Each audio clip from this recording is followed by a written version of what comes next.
إنا أرسلنا نوحا إلى قومه أن أنذر قومك من قبل أن يأتيهم عذاب أليم قال يا قوم إني لكم نذير مبين بارك الله لنا ولكم في القرآن العظيم ونفعنا وإياكم بالآيات والذكر الحكيم اللهم صل على محمد وعلى آل محمد كما صليت على إبراهيم وعلى آل إبراهيم إنك حميد مجيد اللهم بارك على محمد وعلى آل محمد كما باركت على إبراهيم وعلى آل إبراهيم إنك حميد مجيد ঐতিহ্যবাহী দ্বীনি শিক্ষা প্রতিষ্ঠান জামিয়া ইসলামিয়া হযরত আবু বকর সিদ্দিক রাদিয়াল্লাহু তাআলা আনহু ইসলামিয়া মাদ্রাসা কর্তৃক আয়োজিত 30তম বার্ষিক ইসলামী সম্মেলন এবং সম্মাননা প্রদানের আজকের এই অধিবেশনে চলমান অধিবেশনে সম্মানিত সভাপতি, মঞ্চে উপবিষ্ট উলামায়ে কেরাম,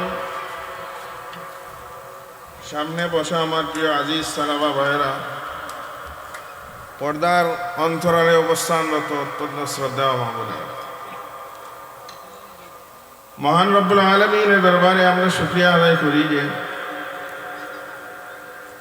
আল্লাহ রব্বুল আলামিন আমাদেরকে উক্ত মহতি মাহফিলে আসার বসার আমাদেরকে তৌফিক দিয়েছেন। এই জন্য মহান রব্বুল আলামিনের দরবারে কলিমাতুশ শুকরিয়া আদায় করি আলহামদুলিল্লাহ। আমি আপনাদের সামনে সূরাতুন নূহের 2খানা আয়াতে কারিমা তিলাওয়াত করেছি। আল্লাহ রাব্বুল আলামিনের কাছে তৌফিক কামনা করি এরই আলোকে কিছু আলোচনা করি।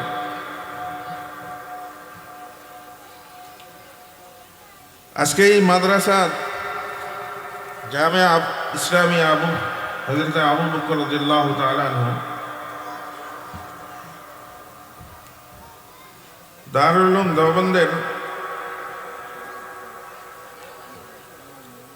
উলুম দেওবন্দের একটি নীতি আদর্শের ভিত্তিতে এই মাদ্রাসা স্থাপন করা হয়েছে। দারুল উলুম দেওবন্দ যখন প্রতিষ্ঠিত হয়, 4টা কর্মসূচিকে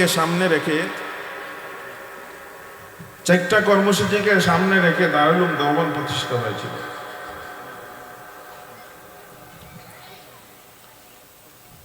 প্রথম নম্বর কর্মসূচি যেটা ছিল দাওয়াত, 2 নম্বর তালিম, জিহাদ ফি সাবিলিল্লাহ, তাজকিয়া। আল্লাহ রাব্বুল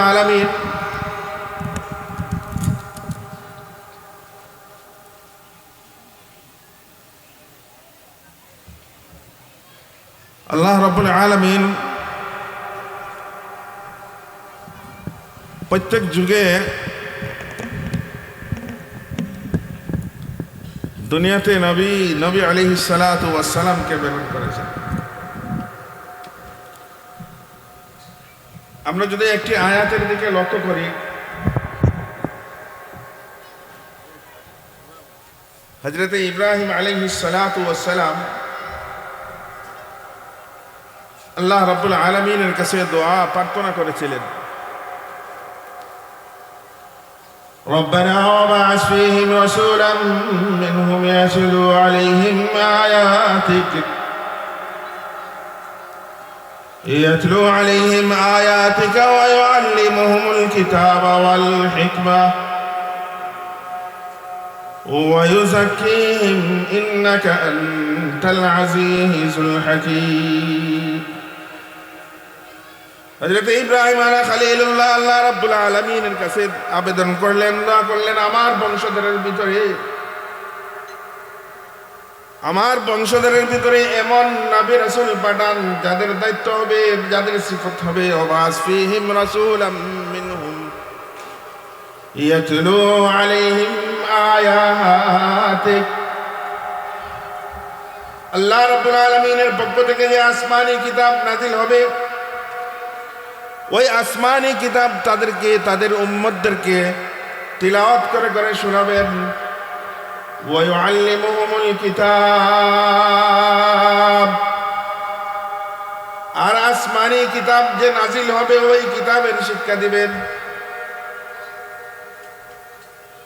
তো আল্লাহ রাব্বুল আলামিন হযরত ইব্রাহিম আলাইহিস সালাতু ওয়াস সালামের এই দোয়া কবুল করলেন। আমরা যদি এই আজকের আলোচ্য বিষয় এইটা নির্ধারণ করি যে প্রত্যেক নবীদেরকে আল্লাহ রাব্বুল আলামিন দারুল উলুম দেওবন্দ প্রতিষ্ঠিত হয়েছিল 4টা কর্মসূচির ভিত্তিতে। 1 নম্বর কর্মসূচি ছিল দাওয়াতের মেহনত, দাওয়াতের গুরুত্ব। এই যদি আমার তিলাওয়াতকৃত আয়াতে আল্লাহ রাব্বুল আলামিন বলতেছেন যে আমি নূহ পয়গম্বরকে, হযরতে নূহ আলাইহিস সালাতু ওয়াস সালামকে তার কওমের কাছে প্রেরণ করি। ইন্না আরসালনা, হযরতে নূহ আলাইহিস সালাতু ওয়াস সালামকে আল্লাহ রাব্বুল আলামিন উনার কওমের কাছে, ওনার জাতির কাছে, ওনার মিল্লাতের কাছে প্রেরণ করেন। আন আনযির কওমাকা মিন ক্বাবলি আন ইয়াতিয়াহুম আযাবুন আলীম। নূহ আলাইহিস সালাতু ওয়াস সালাম ওনার জাতিকে, ওনার মিল্লাতকে সুস্পষ্টভাবে সতর্কবাণী শোনাইবার জন্য আল্লাহ রাব্বুল আলামিন হযরতে নূহ আলাইহিস সালাতু ওয়াস সালামকে প্রেরণ করেন। আন আনযির কওমাকা মিন ক্বাবলি আন ইয়াতিয়াহুম আযাবুন আলীম। হযরতে নূহ আলাইহিস সালাতু ওয়াস সালাম ওনার জাতি এবং মিল্লাতকে, ওনার কওমকে আল্লাহ তাআলার আযাব আসবে এই কথার ভবিষ্যৎবাণী দিতেছেন। আর এই কথা বলতেছেন, قال يا قوم إني لكم نذير مبين أن اعبدوا الله واتقوه وأطيعون। ও আমার কওম, ও আমার জাতি, আমার মিল্লাত, তোমরা আমার কথা শুনো, আমার কথা মানো। ওনার কথা কি শুনবে, কি মানবে? আল্লাহ রাব্বুল আলামিন বলেছেন আনি ইবুদুল্লাহ। হযরত নূহ আলাইহিস সালাতু ওয়াস সালাম ওনার কওম, ওনার মিল্লাতকে, ওনার জাতিকে এক আল্লাহর ইবাদত, দাসত্ব করার জন্য তাদেরকে দাওয়াত দিতেছেন। আনি ইবুদুল্লাহ ওয়াত্তাকুহু, তোমরা এক আল্লাহর ইবাদত করো, এক আল্লাহর দাসত্ব করো। ওয়াত্তাকু, এবং আল্লাহকে ভয় করো।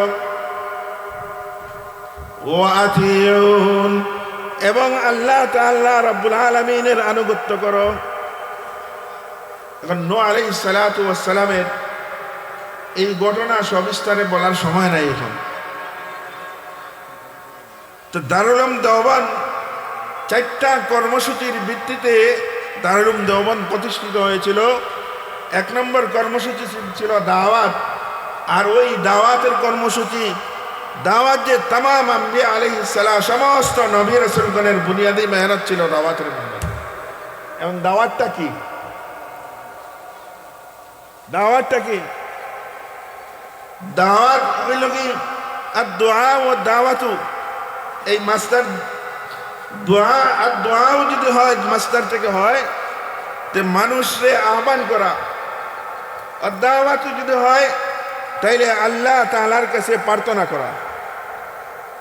আমরা পরিভাষায় যদি দাওয়াতের পরিভাষা ব্যবহার করি, চারটা বিষয়ের সমন্বয়, চারটা জিনিসের সমন্বয় হবে দাওয়াত।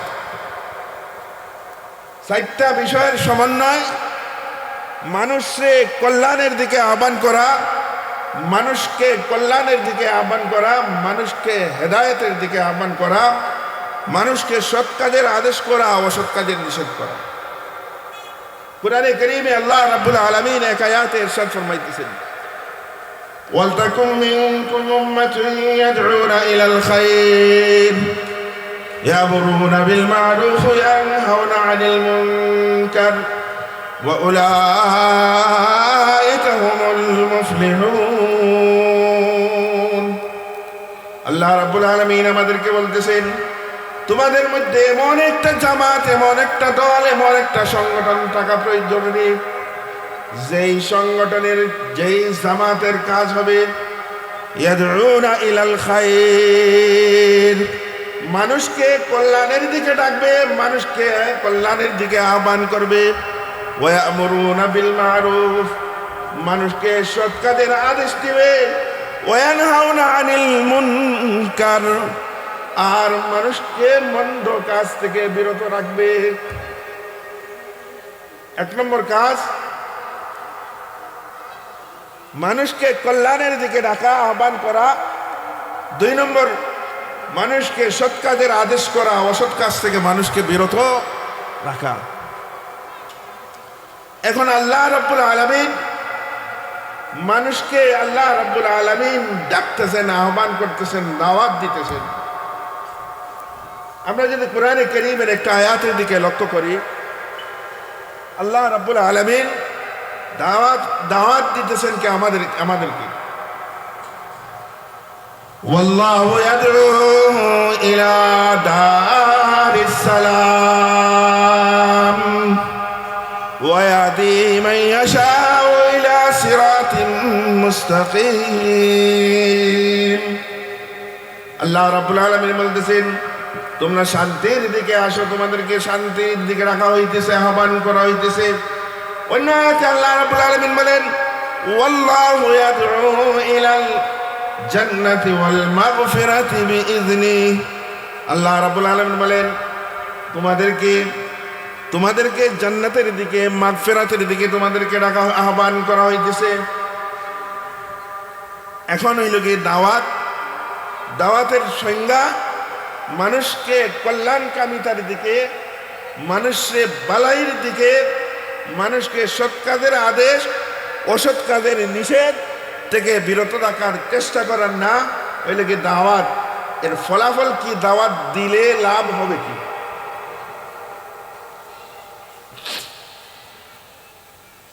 ইয়াদউনা ইলাল খায়রি ইয়ামুরুনা বিল মা'রুফ ওয়া ইয়ানহাউনা আনিল মুনকার ওয়া উলাইকা হুমুল মুফলিহুন।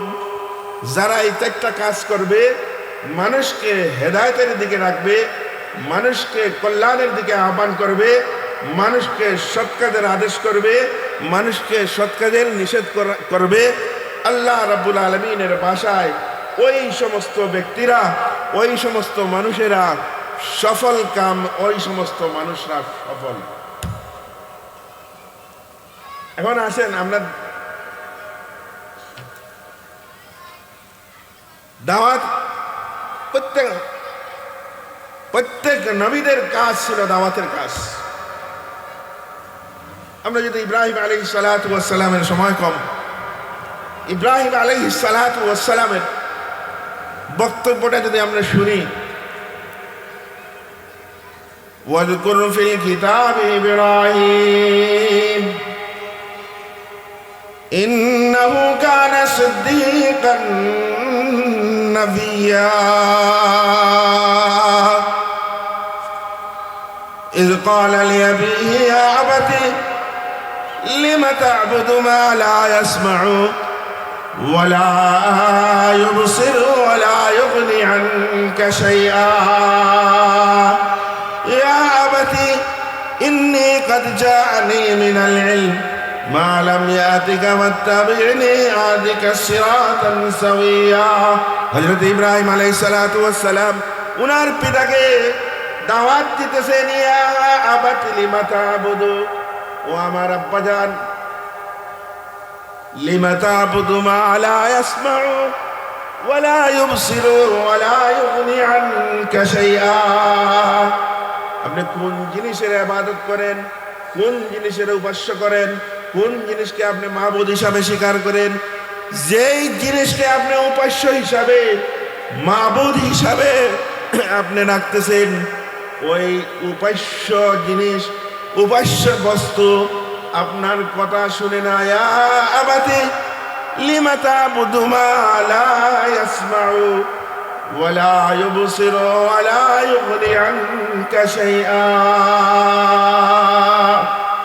যেই বস্তুর আপনি ইবাদত করতেছেন, যেই বস্তুর আপনি গোলামি করতেছেন, যেই বস্তুকে আপনি মাবুদ হিসাবে, ইলাহ হিসাবে, রব হিসাবে রাখতেছেন, ওই বস্তু আপনার কথা শুনে না, ওই বস্তু আপনার কথাও শুনে না, ওই বস্তু আপনাকে দেখার মতো শক্তি নাই। এই জন্য সমস্ত নবীদের, সমস্ত আম্বিয়া আলাইহিস সালাতু ওয়াস সালামের বুনিয়াদি মেহনত ছিল দাওয়াতের মেহনত। এই জন্য সূরা নূর ভিতরে আল্লাহ রাব্বুল আলামিন হযরতে নূহ আলাইহিস সালাতু ওয়াস সালামের দাওয়াতের পদ্ধতি, দাওয়াতের সময়, দাওয়াত কতদিন দিয়েছেন ওনার নবীর কওমের পেছনে। নূহ আলাইহিস সালাতু ওয়াস সালাম দাওয়াত দিয়েছেন, ওই কওম ওনার কথা শুনে নাই, ওনার কথা মানে নাই।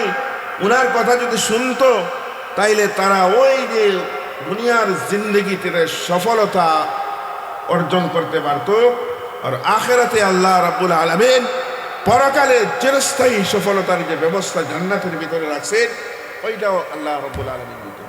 এখন নূহ নবী আলাইহিস সালাতু ওয়াস সালাম দাওয়াতের ময়দানে দাওয়াতের মেহনত কতদিন পর্যন্ত করছেন, কিভাবে দাওয়াত দিছেন? ক্বালা রাব্বি ইন্নী দাউতু কওমি লাইলান ওয়া নাহারা ফালাম ইয়াজিদহুম দুআই ইল্লা ফিরারা ওয়া ইন্নী কুল্লামা দাউতুহুম লিতাগফিরা লাহুম জাআলু আসাবি'ahum ফি আযানিহিম ওয়াস্তাগশাউ সিয়াবাহুম ওয়া আসরু ওয়াস্তাকবারু ইস্তিকবারা। হযরত নূহ আলাইহিস সালাতু ওয়াস সালাম 9 থেকে 950 বছর, কতদিন? 900 থেকে, আমরা শুনি এই কথাগুলা দাওয়াত ও তাবলীগের মেহনতে যখন গাছের আদবে বয়ান দেওয়া হয় তখন এই কথাগুলা শুনি। হযরত নূহ নবী নূহ আলাইহিস সালাতু ওয়াস সালাম 900 থেকে 950 বছর দাওয়াতের ময়দানে উনার কওমকে, উনার জাতিকে, উনার মিল্লাতকে এক আল্লাহর দিকে, একত্ববাদের দিকে আহ্বান করছেন। কোন সময়, কত সময়? আল্লাহ রাব্বুল আলামিন বলতেছেন লাইলাও ওয়া নাহারা, রাতেও দিছেন, দিনও, রাতের কিছু অংশে, দিনের কিছু অংশে হযরতে নূহ আলাইহিস সালাতু ওয়াস সালাম উনার কওমকে, উনার জাতিকে, উনার মিল্লাতকে দাওয়াত দিছেন। ফলাফল কি? যখন নূহ আলাইহিস সালাতু ওয়াস সালাম উনার কওমকে দাওয়াত দিতেন, উনার কওমকে যখন দাওয়াত দিতেন, ওরা কি করত? যখন নূহ আলাইহিস সালাতু ওয়াস সালাম আল্লাহ তাআলার বাণীগুলো তাদেরকে শোনাইতেন, তখন তারা এইভাবে কানে আঙ্গুল দিত, ওয়া ইন্নী কুল্লামা দাআউতুহুম লিতাগফিরা লাহুম জাআলু আসাবি'ahum। এভাবে তারা নূহ আলাইহিস সালাতু ওয়াস সালামের কথাগুলো যেন ওদের কানের ভিতরে, কর্ণপাত কানের ভিতরে না প্রবেশ করে, এই জন্য তারা ওইভাবে কানের ভিতরে আঙ্গুলি ঢুকায় দিত। শুধু এর ভিতরে সীমাবদ্ধ না, শুধু আঙ্গুলি যে ঢুকায় দিত, আঙ্গুলের ভিতরে এইভাবে নেকড়া অথবা তেনা যা কিছু বলেন কাপড় পেঁচায় দিত, যাতে করে হযরতে নূহ আলাইহিস সালাতু ওয়াস সালাম যে এক আল্লাহ তাআলার বাণী, আল্লাহ তাআলার দাসত্ব করার জন্য, আল্লাহ রাব্বুল আলামিনের ইতাআত করার জন্য দাওয়াত দিতেন, এই কথা যাতে করে তারা না শুনতে পারে। এই জন্য কানের ভিতরে এইভাবে আঙ্গুল চাপ দিয়ে রাখতো। শুধু আঙ্গুল চাপ দিয়ে রাখলে যথেষ্ট হয়ে যেত, শুধু আঙ্গুল না, আঙ্গুলের ভিতরে কাপড় পেঁচাইয়া এইভাবে আঙ্গুল চাপ দিয়ে রাখতো। ফলাফল কি আসলো? সময় কম, রিজাল্টটা কি আসলো? যে নূহ আলাইহিস সালাতু ওয়াস সালাম আল্লাহ রাব্বুল আলামিনের পক্ষ থেকে পয়গম্বর, দায়িত্ব ছিল ওনার কওমকে বুঝানোর, ওনার জাতিকে বুঝানোর দুনিয়ার শাস্তি আর আযাবের ভয় দেখাইতেছেন। আন আনযির কওমাকা মিন ক্বাবলি আন ইয়াতিয়াহুম আযাবুন আলীম। এমন একটা সময় আসবে যদি তোমরা আমার কথা মানো না, আমার কথা শুনো না, তাইলে অচিরেই তোমাদেরকে আল্লাহ তাআলার পক্ষ থেকে আযাব আসতেছে, তোমরা জানিয়ে রাখো। এই কথা কি হইল শেষ পর্যন্ত আমরা জানি, এই কথাগুলো শুনি যে হযরত নূহ আলাইহিস সালাতু ওয়াস সালাম দাওয়াতের ময়দানে উনার কওমের পিছনে 900 থেকে 950 বছর দিনে রাত্রে সব সময় দাওয়াত দিছেন, কিন্তু ওই জাতি উনার কথা মানে নাই, শুনে নাই। আল্লাহ রাব্বুল আলামিন জানায় দিলেন, এখন নূহ আলাইহিস সালাতু ওয়াস সালাম আল্লাহ রাব্বুল আলামিনের কাছে বদদুয়া দিলেন, রব্বি লা তাযর আলাল আরদি মিনাল কাফিরিনা দাইয়ারা ইন্নাকা ইন তাযরহুম ইযিল্লু ইবাদাকা ওয়া লা ইয়ালিদু ইল্লা ফাজিরান কাফারা। হযরত নূহ আলাইহিস সালাতু ওয়াস সালাম যখন ওনার কওম জাতির পিছনে 950 থেকে 950 বছর মেহনত করলেন, পরিশ্রম করলেন, দাওয়াত দিলেন দিনে রাতে, যখন কথা শুনল না, যখন মানল না, নূহ নবীর প্রতি যখন নির্যাতন নিপীড়ন শুরু করলো, তখন আল্লাহ রাব্বুল আলামিনের কাছে হযরতে নূহ পয়গম্বর আলাইহিস সালাতু ওয়াস সালাম আল্লাহ রাব্বুল আলামিনের কাছে বদদুয়া দিলেন। কি বদদুয়া? আল্লাহ আর পারছি না, এদের যন্ত্রণায়, এদের নির্যাতনে আমি অতিষ্ঠ হয়ে গেছি, এখন আর পারতেছি না, এখন আপনি আযাব দেন। জানি তো আমরা ঘটনাগুলো, আল্লাহ তাআলার পক্ষ থেকে আযাব আসছে। কি বদদুয়াটা ছিল? রব্বি লা তাযর আলাল আরদি মিনাল কাফিরিনা দাইয়ারা ইন্নাকা ইন তাযরহুম ইযিল্লু ইবাদাক ওয়া লা ইয়ালিদু ইল্লা ফাজিরান কাফারা। আল্লাহ, ওই যে কাফের, বেঈমান, মুশরিক যারা আমার কথা মানতেছে না, আমার কথা শুনতেছে না, আপনার তাওহীদ একত্ববাদকে বিশ্বাস করতেছে না, তাদেরকে আল্লাহ রাব্বুল আলামিন ওই কাফেরদেরকে এমন ভাবে ধ্বংস করে দিন যাতে কাফেরদের কোনো বংশ বিস্তার না থাকে। একটা মাত্র বদদুয়া দিয়েছেন, একটা মাত্র বদদুয়ায় ওই জমানাত নূহ নবী আলাইহিস সালাতু ওয়াস সালামের জমানায় যতদূর পর্যন্ত মানুষের বসতি ছিল অতদূর পর্যন্ত পানি পৌঁছে। কি পরিমাণ পানি! আল্লাহ রাব্বুল আলামিনের পক্ষ থেকে আযাব আসছে, পানির আযাব। কোরআনের একটা আয়াতে দৃষ্টি দিলে আমরা, হযরত নূহ আলাইহিস সালাতু ওয়াস সালামের সন্তান ছিল বেঈমান, মুশরিক। পিতা আর পুত্রের, সন্তান আর পিতার ভিতরে একটা আলাদা একটা মহব্বত থাকে, আল্লাহ প্রদত্ত। এটা আল্লাহ রাব্বুল আলামিন যখন ঘোষণা দিলেন যে একটা কাফেরকে আল্লাহ রাব্বুল আলামিন আর ছাড় দিবেন না, সবাইকে ধ্বংস করে দিবেন, সবাইকে হালাক করে দিবেন, তখন পুত্রের জন্য, সন্তানের জন্য বাবা হিসাবে, নবী হিসাবে নাই, বাবা হিসাবে একটা মহব্বত ছিল। ডাকতেছেন, আসো বাবা, তুমি আসো, আমার কাছে চলে আসো, তোমার আল্লাহ তাআলার আযাব আর গজব অতি সন্নিকটে। আল্লাহ তাআলার আযাব আসতেছে। আল্লাহ তাআলার কাছে ফরিয়াদ করতেছেন, যে আমার আহাল, আমার পরিবারের অন্তর্ভুক্ত ধ্বংস হয়ে। আল্লাহ রাব্বুল আলামিন জানায় দেন, ক্বালা ইন্নাহু লাইসা মিন আহলিক, ওই সন্তান যেটা আমার কথা, আল্লাহ আমার উপর ঈমান আনে নাই, আপনার কথা শুনে নাই, সেটা আপনার পরিবারের অন্তর্ভুক্ত হইতে পারে। তো হযরত নূহ আলাইহিস সালাতু ওয়াস সালাম বদদুয়া দিয়েছেন, পানি আসা শুরু হয়েছে। হযরত নূহ আলাইহিস সালাম আবারও ডাকতেছেন সন্তানকে, পিতার দায়িত্ব হিসাবে, পিতার মহব্বতে সন্তানকে ডাকতেছেন, আসো আমার কিস্তিতে, আমার ওই বাহনের ভিতরে চলে আসো। আল্লাহ তাআলার আযাব চলে আসছে, আল্লাহ তাআলার আযাব চলে আসছে, চলে আসো, আমার প্রতি ঈমান আনো, আল্লাহ রাব্বুল আলামিনের প্রতি ঈমান আনো।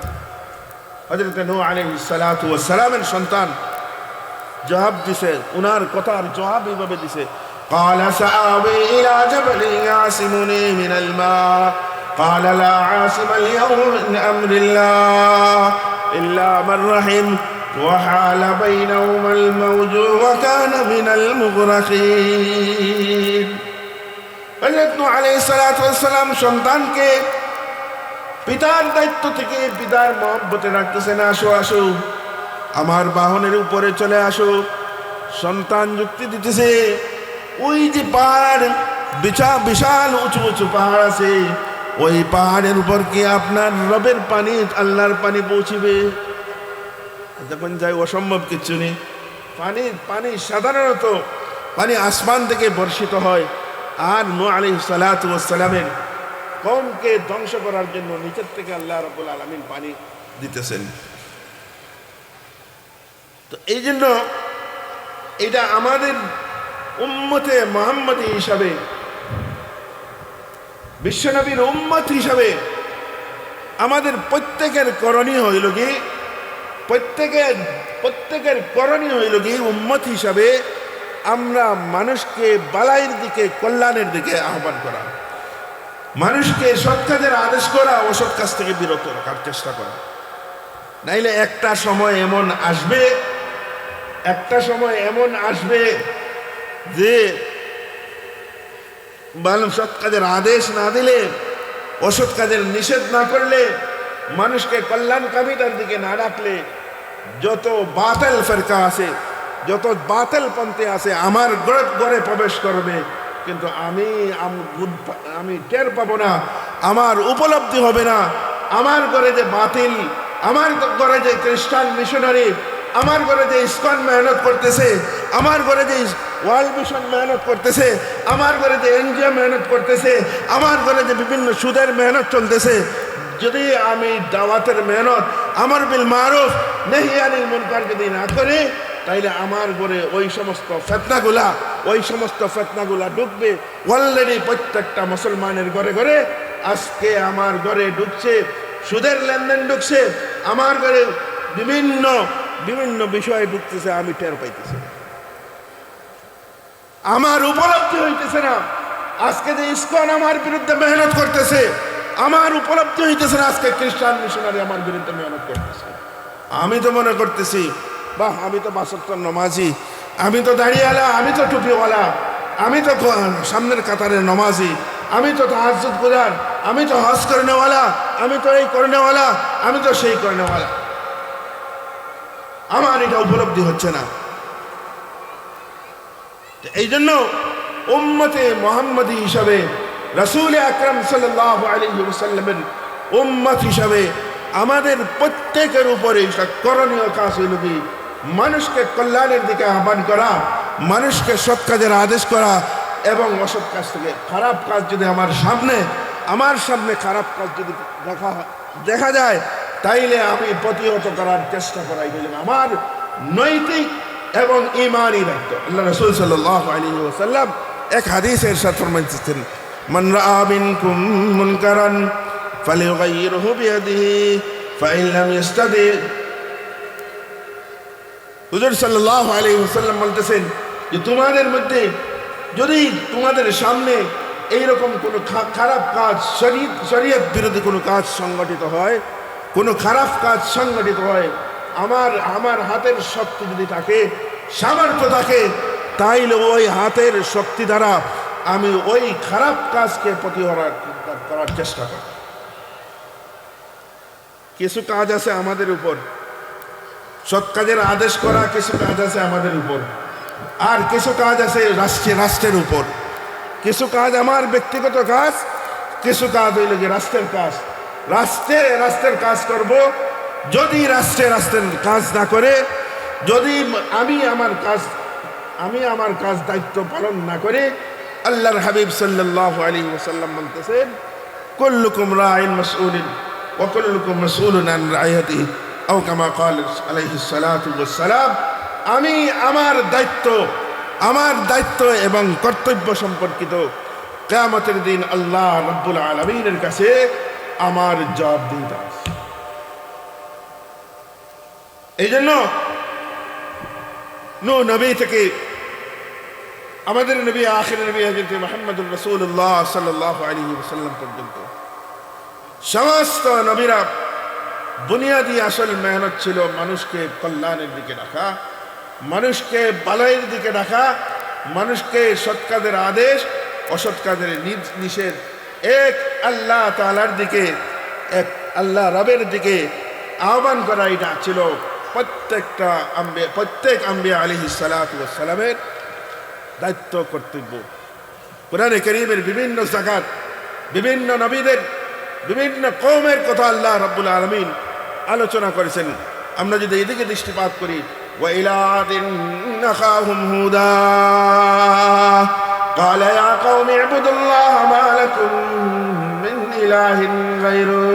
আমরা কওমে আদের দিকে, কওমে সামুদের দিকে, এই জন্য আল্লাহর নবী বিশ্বনবী রাহমাতুল লিল আলামিন দুনিয়াতে আসছেন। আমরা আল্লাহর নবী বিশ্বনবী রাহমাতুল লিল আলামিনের আখিরি নবীর আখিরের উম্মত, আমাদের প্রত্যেকে স্ব অবস্থান থেকে বলতে পারেন, আমরা তো তাবলীগের বয়ান শুরু করে দিয়েছেন। আমি আমার অবস্থান থেকে, আমার পরিবারের অবস্থান থেকে, আমি আমার অবস্থান থেকে আমি দায়িত্বশীল। আমি আমার পরিবারের দায়িত্বশীল। আমি আমার পরিবারকে কিভাবে জাহান্নামের আগুন থেকে বাঁচানোর চেষ্টা করব, কিভাবে খারাপ কাজ থেকে বিরত রাখার চেষ্টা করব।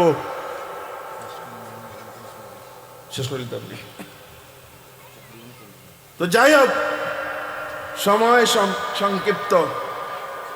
তো দাওয়াতের মেহনতের গুরুত্ব, এই জন্য দারুল উলুম দেওবন্দ যখনই প্রতিষ্ঠিত হয়েছিল, এই 4টা কর্মসূচির ভিত্তির উপর প্রতিষ্ঠিত হয়েছিল। 1 নম্বর ছিল দাওয়াতের মেহনত, 1 নম্বর দাওয়াত, 2 নম্বর তালিম, 3 নম্বর হইল জিহাদ ফি সাবিলিল্লাহ, 4 নম্বর হইল তাজকিয়ায়ে নফস। আর এই 4টা বিষয় ওই সমস্ত কওমি মাদ্রাসাগুলোতে ওই 4টা বিষয়ের শিক্ষা দেওয়া হয়। এই জন্য আমরা আমাদের সন্তানগুলিকে আমরা দ্বীনি শিক্ষায় শিক্ষিত করব, দ্বীনি শিক্ষায় শিক্ষিত করব। ওই সমস্ত শিক্ষা প্রতিষ্ঠানে আপনি ইঞ্জিনিয়ার, ডাক্তার, ফলসফার, দার্শনিক বানান, আমাদের কোনো অসুবিধা নাই। কিন্তু প্রাথমিক বুনিয়াদি যে ইসলামী শিক্ষা আছে, সেইটাই শিক্ষায় শিক্ষিত করে আপনার সন্তানকে গড়ে তোলেন। আপনার সন্তান কোরআনে হাফেজ হওয়ার পর যদি ডাক্তার হয়, সুবিধা, আমাদের জন্য সুবিধা। আপনার সন্তান যদি কোরআনে হাফেজ আলেম হওয়ার পরে ইঞ্জিনিয়ার হয়, আপনার সন্তান যদি কোরআনে হাফেজ আলেম হওয়ার পরে ডিসি হয়, তাইলে এই উম্মতের জন্য, আমাদের জন্য, রাষ্ট্রের জন্য, জাতির জন্য কল্যাণ বয়ে আনবে। আল্লাহ তাআলা আমাদেরকে দাওয়াতের মেহনত বুঝার এবং আমল করার তৌফিক দান করুন। ওয়া আখিরু দাওয়ানা আলহামদুলিল্লাহি রাব্বিল আলামিন।